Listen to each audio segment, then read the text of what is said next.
The chief characteristic of the new journalism is simply that it is bad journalism. It is beyond all comparison the most shapeless, careless and colourless work done in our day. I read yesterday a sentence which should be written in letters of gold and adamant. It is the very motto of the new philosophy of empire.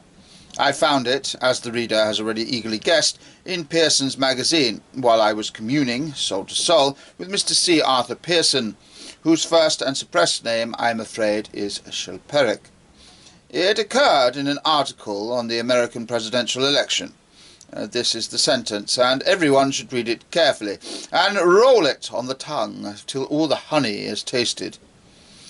A little sound common sense often goes further with an audience of American working men than much high-flown argument. A speaker who, as he has brought forward his points, hammered nails into a board, won hundreds of votes for his side at the last presidential election. I do not wish to soil this perfect thing with comment. The words of Mercury are harsh after the songs of Apollo. But just think for a moment of the mind, the strange, inscrutable mind, of the man who wrote that, of the editor who approved it, of the people who are probably impressed by it, of the incredible American working man of whom, for all I know, it may be true.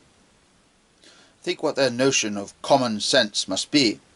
It is delightful to realize that you and I are now able to win thousands of votes, should we ever be engaged in a presidential election, by doing something of this kind.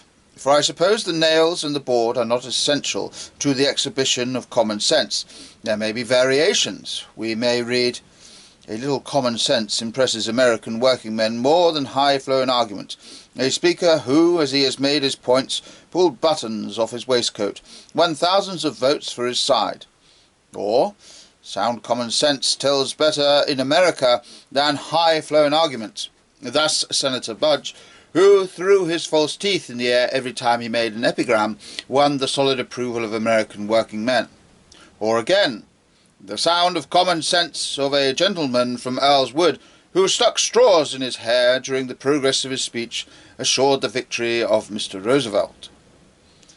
There are many other elements in this article on which I should love to linger, but the matter which I wish to point out is that in that sentence is perfectly revealed the whole truth of what our Chamberlainites, hustlers, bustlers, empire builders, and strong silent men really mean by common sense.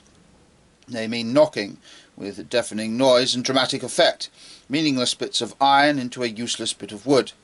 A man goes on to an American platform and behaves like a mountebank fool, with a board and a hammer. Well, I do not blame him. I might even admire him. He may be a dashing and quite decent strategist. He may be a fine romantic actor, like Burke, flinging the dagger on the floor.